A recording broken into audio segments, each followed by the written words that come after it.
¿Qué tal, estimados estudiantes? En este video vamos a resolver un ejercicio de álgebras de Boole que pertenece a la unidad 5. En este caso tenemos que demostrar un teorema que nos asegura que toda álgebra de Boole finita es isomorfa al conjunto de partes de sus átomos. En primer lugar vamos a recordar algunas definiciones que nos van a permitir resolver este problema. Por ejemplo, qué era una álgebra de Boole, qué era el concepto de isomorfismo, qué era un átomo, etc.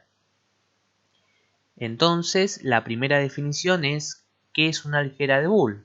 Es una red distributiva y complementada. Una red era un conjunto ordenado, es decir, un conjunto con una relación de orden, en donde si tomamos dos elementos cualesquiera del conjunto, siempre va a tener que existir el supremo y el ínfimo. Las definiciones de distributiva y complementada ustedes se la pueden imaginar. La segunda definición que vamos a ver es el concepto de átomo. En este video vamos a tomar como notación este símbolo que representa a la relación de orden, precede a, y la vamos a escribir como un menor o igual. Esto es para poder simplificar la notación y hacerla más sencilla de escribir. Podemos observar que un átomo es un elemento del conjunto que sigue inmediatamente al primer elemento, ¿sí? Al que está de acuerdo al diagrama de Hasse. El primer elemento es el que está más abajo y el átomo es el que le sigue a ese primer elemento. También podemos decir que un átomo es un elemento que no es el mínimo, pero que no tiene ningún otro elemento entre el mínimo y él. La tercera definición es definir el concepto de homomorfismo de álgebras de Boole. Dadas dos álgebras de Boole, B y B', con primeros elementos 0b y 0b' y últimos elementos 1b y 1b', definimos al homomorfismo de álgebras de Boole como una función f que va del primer conjunto al segundo, de modo que se cumplen estas 5 propiedades. Recuerden ustedes que la barra arriba de un elemento del conjunto representaba el complemento de ese elemento. La cuarta definición que vamos a tomar es el concepto de isomorfismo. Un isomorfismo es un homomorfismo biyectivo. La quinta definición que vamos a ver está relacionada con los átomos del álgebra de Boole y es el concepto de atómica. Una álgebra de Boole va a ser atómica cuando cada uno de sus elementos, que no sean el primero, van a estar precedidos por al menos un átomo. Vamos a ver un ejemplo para ilustrar esta situación. Tomamos el álgebra de Boole, sí, sabemos que partes de un conjunto siempre es una álgebra de Boole, siempre con la relación de estar incluido en, y en este caso los elementos son A y B. Si hacemos el diagrama de Hasse, podemos ver que el que está más abajo va a ser el primer elemento y el de arriba de todo va a ser el último. Por otro lado, tenemos que buscar los átomos para poder aplicar la definición. Los átomos van a ser los que no sean el primer elemento, pero estén inmediatamente arriba de él. En este caso va a ser el conjunto formado por el A y el conjunto formado por el B. Ahora tenemos que ver si este álgebra de Boole es atómica. Para eso tenemos la definición más arriba que nos dice que todos los elementos que no sean el conjunto vacío tienen que estar precedidos, en este caso incluidos, por al menos un átomo. Y en este caso se cumple. Veamos, el conjunto formado por el A, ¿le precede algún átomo? Sí, el propio A, ¿no? Porque la inclusión es una relación reflexiva. Por otro lado, el B le pasa lo mismo y el conjunto formado por el A y el B va a estar precedido por el A y el B, que son átomos. Así que en este caso sí se cumple la definición y podemos decir que este álgebra de Boole es atómica. Otro ejemplo que nos puede servir y que vamos a usar para ilustrar o para que ustedes puedan ilustrar con ejemplos los próximos pasos es este conjunto con la relación de divisibilidad, que son los divisores de 30. Si hacemos el diagrama de Hasse, nos tiene que quedar de esta forma, en donde podemos asegurar que es un álgebra de Boole porque el 30 se puede escribir como 2 por 3 por 5, ¿sí? Son todos números primos que no se repiten. Además, identificando a los elementos primero y último, los dibujamos aquí. Después buscamos los átomos, que en este caso van a ser todos los primos, son los 3 de acá. Y ahora vamos a identificar si cada elemento tiene al menos un átomo por delante. En este caso sí, ¿no? Porque por ejemplo, el 3, bueno, todos los átomos ya sabemos que se preceden a sí mismos. El 10, por ejemplo, está precedido por el 2, que es un átomo, así que sí. En este caso, el 10 tiene un átomo por delante. Bueno, el 6 también tiene el 2, el 15 tiene al 3 y el 30, por supuesto, tiene a los 3. Entonces, podemos decir que esta álgebra de Boole también es atómica. Afinando un poco la vista, podemos garantizar que toda álgebra de Boole que sea finita va a ser atómica. Este es un teorema y lo vamos a demostrar porque nos va a servir para demostrar el teorema principal, que era que toda álgebra de Boole finita es isomorfa al conjunto de partes de sus átomos. Vamos a demostrarlo por reducción al absurdo. Vamos a decir que tomando una álgebra de Boole finita cualquiera, decimos que no es atómica y vamos a tener que llegar a una contradicción. Entonces podemos asegurar de que nuestra suposición de que no es atómica era falsa y tenemos que asegurar de que es atómica. Tomemos un elemento de B, por ejemplo acero. Si acero no es el primer elemento, o sea, no es el 0 de B, o directamente podemos decir el 0, y además no le precede ningún átomo, o sea, no tiene ningún átomo por delante, entonces, en particular, el A0 no es un átomo.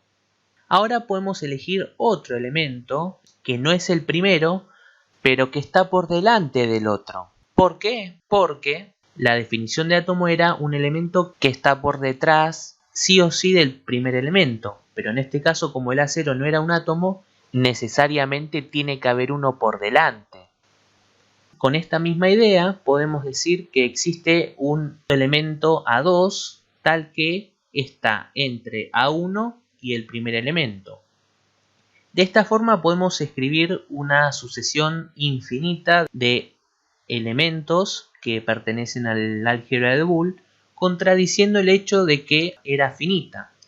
Entonces, como llegamos a conocer que el álgebra de Boole era infinita y supusimos que era finita, encontramos una contradicción y de esta manera decimos que B es atómica. Como una pequeña observación, esto es de paso, vamos a encontrar algunos ejemplos en donde álgebras de Boole infinitas no son atómicas.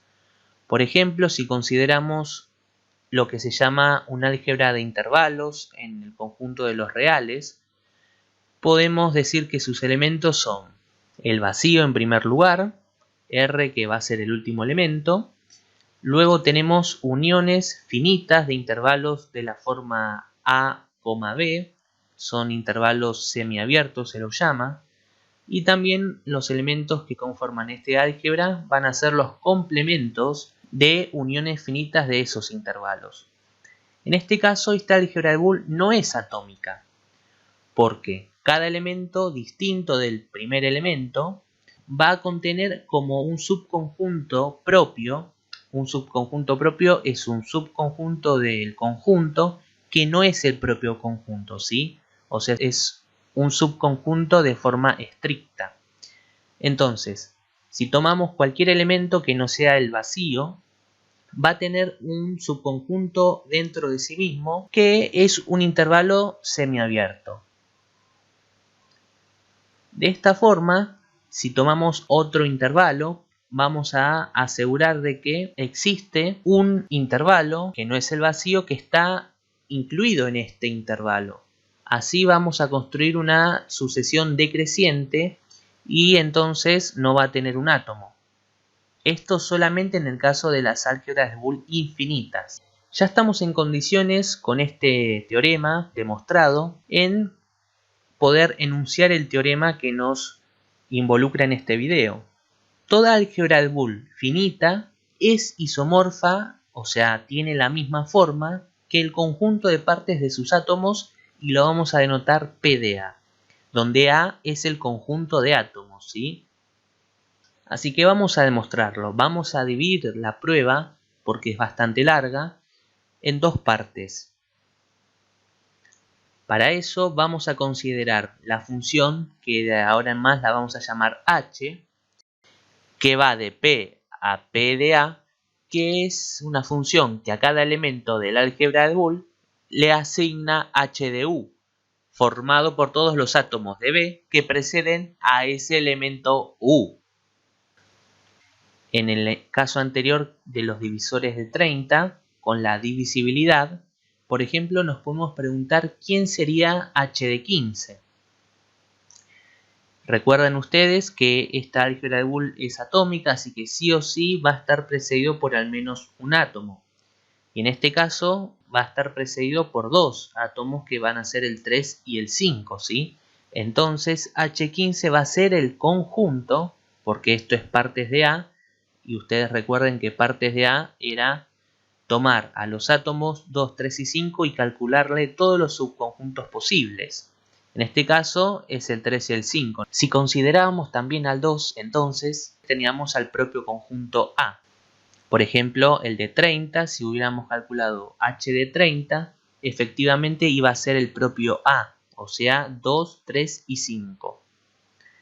Bien, como les dije anteriormente, vamos a considerar la prueba en dos partes separadas, en donde, de acuerdo a la definición de isomorfismo, tenemos que ver que h, que es una función por obvias razones, porque a cada elemento de B le asigna un único conjunto, tenemos que demostrar que h es biyectiva y que es un homomorfismo. Vamos con la primera parte. H es biyectiva, así que de acuerdo a la definición de biyectividad, primero demostremos que es inyectiva. Tenemos que demostrar esto que estamos viendo aquí. Para todos elementos U y B del conjunto, si son distintos, entonces sus imágenes también. Ustedes los pueden encontrar como el contrarrecíproco. En este caso nos conviene usar esta forma. Entonces partamos de U distinto a B. Si U es distinto a B, entonces podemos garantizar esto que estamos viendo aquí. Vamos a tratar un caso, pero primero demostremos esta propiedad. Para eso vamos a considerar el contrarrecíproco de este enunciado, es decir, que se cumple esto negado y además esto negado, lo tenemos aquí. Entonces, ustedes recuerden que a un elemento U yo lo puedo escribir como el ínfimo entre U y el último elemento, donde, bueno, uno de B elegimos que sea B o complemento de B. Hacemos la propiedad distributiva porque recordemos que B es un álgebra de Boole y cumple la distributividad. Ahora podemos reemplazar en esta segunda parte por nuestra hipótesis. Además, el 0 de B por la segunda parte de nuestra hipótesis es el complemento de U y B. Ahora podemos sacar factor común la B corta. Y esto nos queda como 1 de B. Con la B corta nos queda solamente B. Entonces hemos demostrado que a partir de la hipótesis U es igual a B. ¿Sí? Este es el contrarrecíproco de lo que teníamos. Bien, una vez que demostramos esto, vamos a tomar una de las partes. Solamente la primera, porque la otra se trata exactamente igual, nada más cambiando el complemento del lugar. Pero la prueba es la misma. Entonces, como el ínfimo entre U y el complemento de B pertenece al álgebra de Boole, y ya dijimos que todas son atómicas, entonces necesariamente existe un átomo que precede, o vamos a decir que es menor o igual, a ese elemento. Esto porque era atómica la álgebra de Boole, ¿sí? Ahora bien, que un elemento preceda a un ínfimo entre dos elementos significa precisamente que precede a uno y precede al otro. En la segunda parte, si P precede al complemento de B, quiere decir que P no precede al elemento sin complementar. Eso lo podemos escribir así. Luego, por la definición de la función que nosotros definimos, significa que como P es un átomo y ocurren estas dos cosas, P pertenece a H de U y P no pertenece a H de B, porque no precede justamente a ese elemento. Bueno, acá por la definición de intersección, como P pertenece a estos dos conjuntos, pertenece a la intersección, y esto es precisamente el complemento del conjunto H de B. De aquí se desprende necesariamente que los dos conjuntos son distintos, porque si un elemento pertenece a un conjunto y no pertenece al otro, recuerdan ustedes que dos conjuntos son iguales cuando tienen los mismos elementos, ¿no? Y bueno, si hay uno que está en uno y no está en otro, son distintos. Entonces demostramos la inyectividad. Ahora vamos a mostrar la sobreyectiva, es decir, que para todo B que pertenece a partes de A, va a existir un elemento del álgebra de U tal que B es igual a H de U. Es decir, dado un conjunto cualquiera de partes de A, llamémoslo como B1, B2, B3, etc. hasta Bn, es un conjunto formado por átomos de B, porque B está incluido en A. Es crucial ahora que tomemos a U como el supremo de cada uno de estos elementos, que pertenece a B, por supuesto. Entonces garantizamos que B es igual a H de U. Como esto es una igualdad entre conjuntos, vamos a mostrar primero una inclusión y luego la otra. Si tomamos un elemento de B, sabemos que P va a ser igual a uno de estos elementos.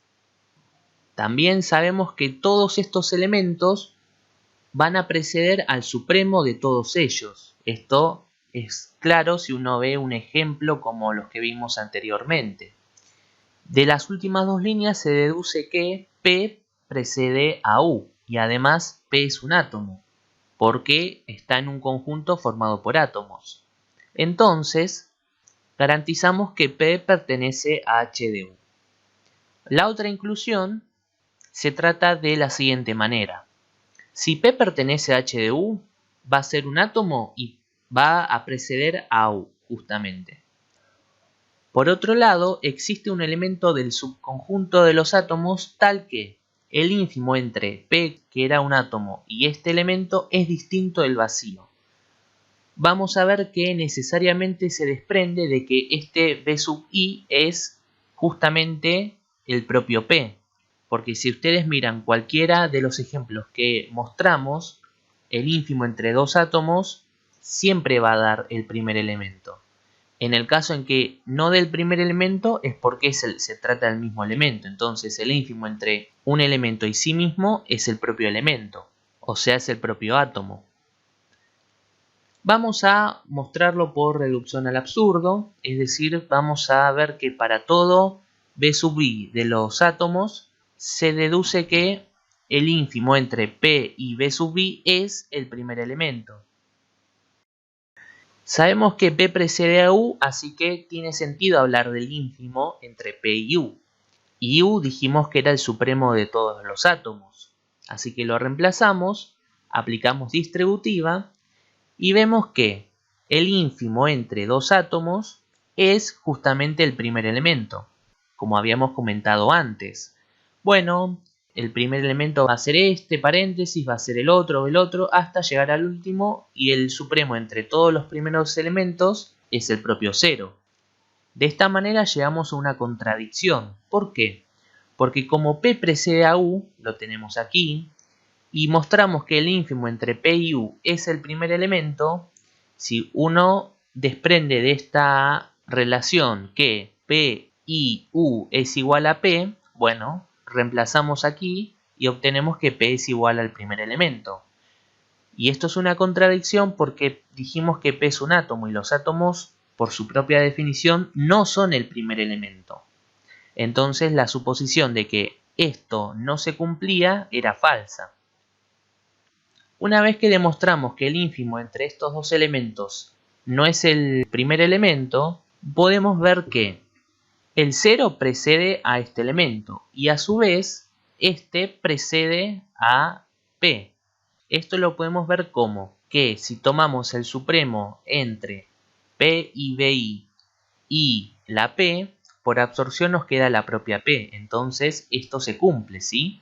Además sabemos que P es un átomo y entonces P va a ser el ínfimo entre esos dos elementos. De manera análoga se demuestra que B sub I es igual al ínfimo entre ellos dos.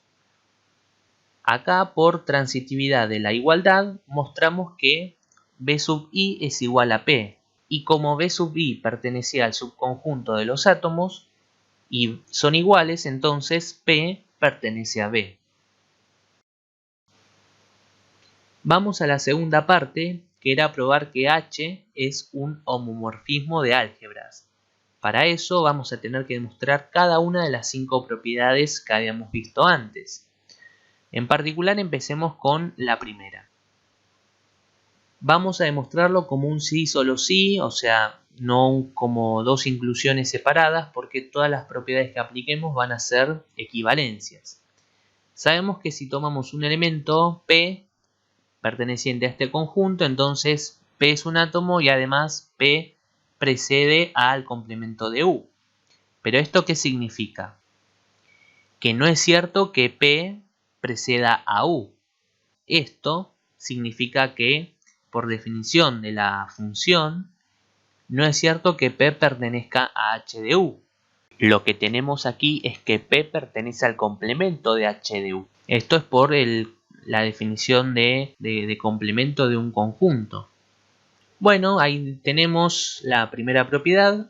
Vamos con la segunda, en donde decimos que H de U o B es igual a H de U unión H de B. Fíjense que los supremos se tienen que conservar, ¿no? Vamos a empezar tomando un elemento del primer conjunto. Como pertenece a H de U o B, entonces es menor o igual que U o B. Sabemos por una equivalencia conocida que el ínfimo entre P y este segundo elemento es el propio P. Aplicando distributiva y como ambas partes pertenecen a B, entonces pueden pasar dos cosas. O que el ínfimo entre P y U sea el primer elemento, en cuyo caso P va a ser menor o igual que B y por lo tanto P pertenece a H de B, o bien que justamente al no ser un átomo, ese U esté por encima del átomo y ocurra que sea lo mismo que P. P menor o igual a U significa esto y entonces P pertenece a H de U. Como hemos deducido una disyunción, entonces podemos decir que P pertenece a la unión de los conjuntos. La tercera propiedad que tenemos que mostrar es que los ínfimos se conservan. Entonces volvemos a tomar un elemento de H, del ínfimo entre U y B, aplicamos la definición de la función, P es un átomo y P precede a U y B. Como precede a ellos dos, entonces en particular precede a uno y precede al otro al mismo tiempo.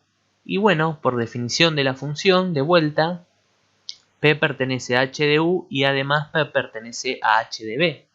Por definición de intersección, aseguramos que P pertenece a la intersección de ambos conjuntos. La cuarta propiedad, los primeros elementos se tienen que conservar. Lo vamos a demostrar diciendo que P pertenece otra vez al conjunto H.